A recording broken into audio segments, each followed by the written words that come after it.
Back to my channel. কেমন আছো তোমরা সবাই? আশা করছি ভালো আছো। আমিও ভালো আছি। আজকে থার্সডে, এখন সকালবেলা। গুড মর্নিং সবাইকে। এখন থেকে আমি আমার ব্লগটা স্টার্ট করছি। আশা করছি আজকের এই ব্লগটা তোমাদের সকলের খুব ভালো লাগবে। সারাটা দিন আমি কি করছি না করছি সব কিছুটাই তোমাদের সাথে শেয়ার করব। হোপফুলি আজকের ব্লগটা তোমাদের দেখতে খুব ভালো লাগবে, শেষ অবধি দেখো। ভিডিওটা যদি ভালো লাগে অবশ্যই একটা লাইক করো, শেয়ার করো তোমার ফ্রেন্ডস এবং ফ্যামিলির সাথে। আর আমার চ্যানেলটা ভালো লাগলে অবশ্যই চ্যানেলটাকে সাবস্ক্রাইব করে পাশে থাকা বেল আইকনটা ক্লিক করে অল অপশনটা ক্লিক করে দিও। তাহলে আমি যখনই নতুন নতুন ভিডিওস আপলোড করবো নোটিফিকেশন সবার প্রথম তোমাদের কাছে পৌঁছে যাবে। আজকের মতন তাহলে আজকে ব্লগটা শুরু করি। আশা করছি ভালো লাগবে তোমাদের। কিচেনে গিয়ে দেখছি মা এখন আমার টিফিন রেডি করতে ব্যস্ত।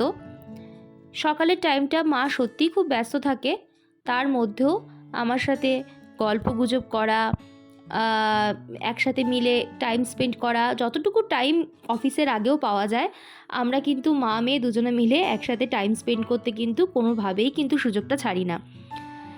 মা আমার জন্য টিফিন রেডি করছে, ব্রেড আজকে আমাকে টিফিনে দেবে, তাই জন্য ব্রেডটাকে রেডি করছে। এই সাইডের এজেসগুলো আমি ব্রেডের খাই না, তাই জন্য মা এগুলো কাঁচি দিয়ে কেটে কেটে দিচ্ছে আর আমাকে বলছে যে এবার থেকে এইগুলো একটুখানি খাও, এরকমভাবে তুমি কতদিন আর খাবে, এখন তো বড় হচ্ছ, এই সবই আর কি। তারপর চুলটা ভেজা ছিল বলে চুলটা আমি একটুখানি ড্রাই করে নিচ্ছি আগারোর এই ভলিউমাইজার হেয়ার ড্রায়ারটা দিয়ে। এটা আমার অফিস গোয়িংয়ে চুল কে সেট করার জন্য একদম পারফেক্ট। আমি ডেসক্রিপশন বক্সে লিঙ্কটা দিয়ে দেবো, তোমরা চেক করে নিতে পারো। তারপর মা নিয়ে চলে এলো আমার ব্রেকফাস্ট। রেডি হতে হতে একটুখানি ব্রেকফাস্টটা সেরে নিচ্ছি। রেডি হয়ে বেরিয়ে পড়েছি, রিক্সা ধরে নিয়েছি। একটুখানি ঠাকুরের মন্দিরে রিক্সায় যেতে যেতেই প্রণামটা সেরে নিয়ে মেট্রো স্টেশনের উদ্দেশ্যে যাচ্ছি। মেট্রো করে অফিস যাব। রিক্সায় যেতে যেতে শীতের রোদটা কিন্তু গায়ে যে পড়ছে বেশ ভালো লাগছে।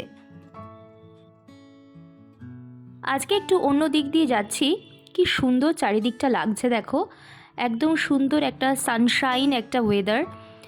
আর আমাদের এখানে ভীষণ সুন্দর বড় বড় মাঠ, গাছপালায় ভর্তি, তাই জন্য প্রকৃতি এত সুন্দর রূপ নিয়ে হাজির আমাদের এই এলাকাটাতে, খুবই ভালো লাগে। সকালের দিকে বলো, সন্ধেবেলা বলো, বিকালবেলা বলো, যখনই বেরো না কেন মনটা কিন্তু বেশ ভালো হয়ে যায়। নর্থ কলকাতায় যারা থাকো তারা তো জানোই টালা প্রত্যয়ের কথা, তাছাড়া এখন সারা কলকাতা ব্যাপী সকলেই জানে টালা প্রত্যয়ে কত বড় পুজো হয়। এই যে হচ্ছে এটা টালা প্রত্যয়ের গ্রাউন্ড, এখানে পুজোর যে প্যান্ডেল হয়েছিল দুর্গা পুজোর, সেই প্যান্ডেল খুলে আবার সামনে কোনো একটা মেলা আছে, সেই মেলার জন্য ওরা রেডি করছে প্রাঙ্গণটাতে। অফিসে পৌঁছে গেছি, অফিসে পৌঁছে যথারীতি কাজে মন দিয়েছি। সারাদিনে কাজ তো করতেই হবে, অফিসে গিয়ে তো আর অন্যরকমভাবে সময় কাটানো যায় না, কাজ তোমায় করতেই হবে। যে জায়গাটা তোমার ব্রেড অ্যান্ড বাটার, সেই জায়গাটাকে তোমাকে সবসময়ের জন্য একটা প্রায়োরিটাইজ করতে হবে। যা কিছুই করো না কেন কাজের ক্ষেত্রটাকে কিন্তু অবশ্যই ভালোবাসতে হবে।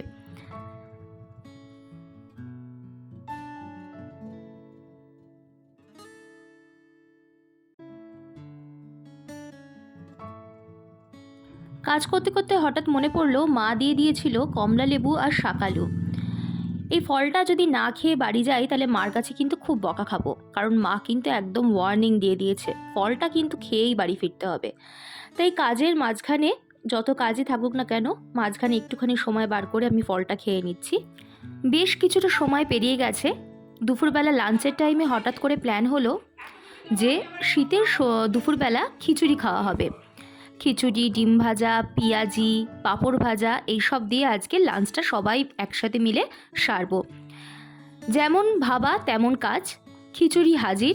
আমরা সবাই একসাথে দেখো, সবাই মিলে বসে আমরা খুব এনজয় করে খিচুড়িটা খাচ্ছি। প্রত্যেকেই কিন্তু টিফিন নিয়ে এসেছি যে যার বাড়ি থেকে, কিন্তু তা সত্ত্বেও সেই টিফিনগুলো আজকে যেরকমভাবে নিয়ে এসেছি সেরকমভাবেই বাড়িতে ফিরলো, কিন্তু খিচুড়িটা কিন্তু খাওয়া আমাদের একদম জারি থাকলো।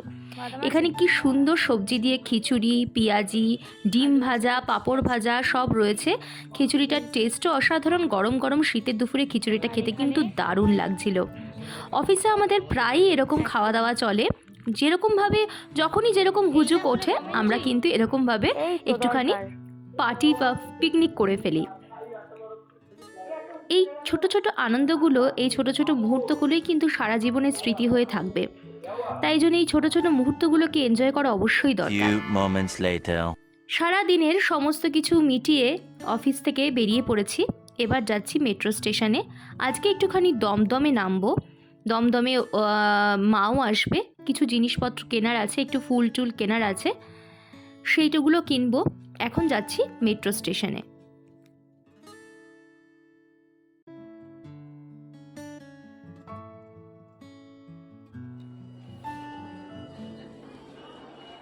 দমদমে নেমে পড়েছি। এবার মেট্রোর টানেল থেকে বেরোচ্ছি।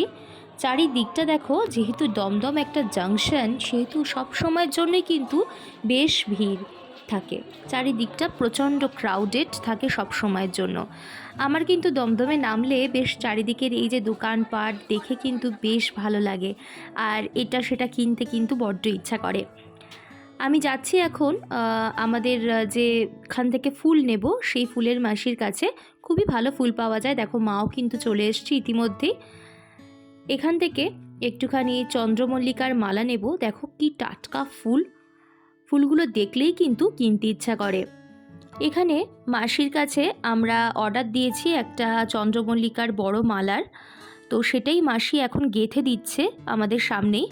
চন্দ্রমল্লিকা আর গোলাপ দিয়ে মালাটা গেঁথে নিচ্ছি।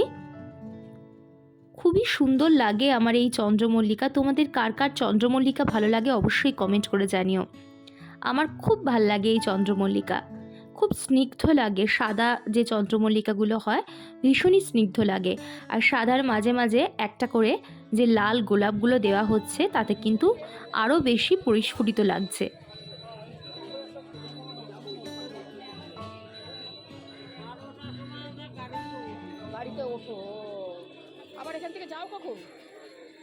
আমার মা মাসিদের সাথে কিন্তু বেশ ভালোভাবে গল্প করছিল। মাসিরা কখন আসে কখন যায়। মাসিরা বলছিল যে তারা নাকি সবার শেষ ট্রেনটা ধরে নাকি যায়, ওনারা বনগাঁ থেকে আসেন। তাই এক এক সময় ভাবি যে জীবিকার জন্য প্রত্যেকটা মানুষ কোথা থেকে কোথায় চলে যাচ্ছে, এবং জীবিকার পেটের যে টান, সেই টানই কিন্তু প্রতিটা মানুষকে পৃথিবীর এক প্রান্ত থেকে আরেক প্রান্তে কিন্তু ছুটিয়ে নিয়ে বেড়াচ্ছে। এই দাদাটার কাছে খুব সুন্দর নাড়ু আর পাটিসাপটা পেলাম, কিনেও ফেললাম। তারপর মা কিছু সবজিপাতিও বাজার করলো। চোখের সামনে এত সুন্দর টাটকা সবজিপাতি দেখে কি আর নিজেকে রেজিস্ট করা যায়? কখনোই যায় না। তারপর মা মেয়ে গল্প করতে করতে এটা ওটা সেটা দেখতে দেখতে এগিয়ে যাচ্ছি সামনের দিকে।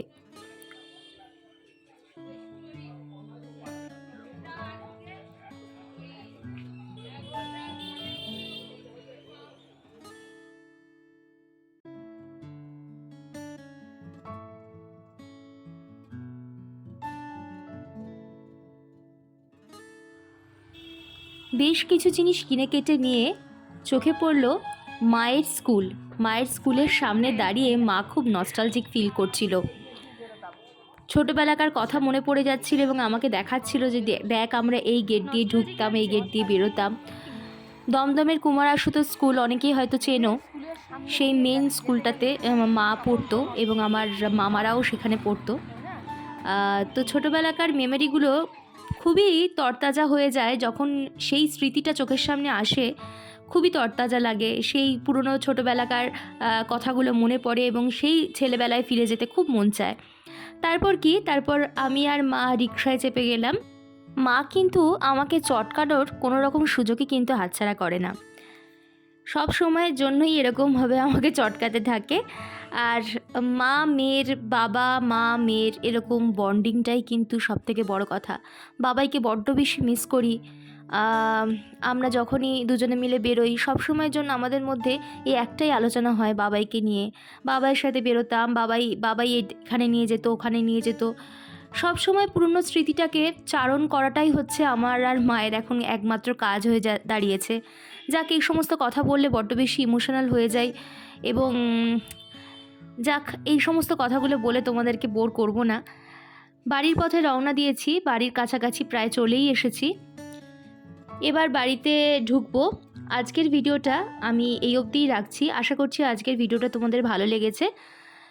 আজকের ভিডিওটা ভালো লাগলে অবশ্যই একটা লাইক করে দিও, শেয়ার করে তোমার ফ্রেন্ডস এবং ফ্যামিলির সাথে, এবং যারা এখনও পর্যন্ত আমার চ্যানেলটা সাবস্ক্রাইব করনি তারা চ্যানেলটা সাবস্ক্রাইব করে পাশে থাকা বেল আইকনটা ক্লিক করে অল অপশনটা ক্লিক করে দিও। তাহলে এরকম অনেক নিত্য নতুন ভিডিওস নোটিফিকেশন সবার প্রথম তোমরা পেয়ে যাবে। আজকের মতন বিদায় নিলাম, দেখা হবে আর একটা অন্য নতুন ব্লগের সাথে। ততক্ষণ ভালো থেকো, সুস্থ থেকো, বাই।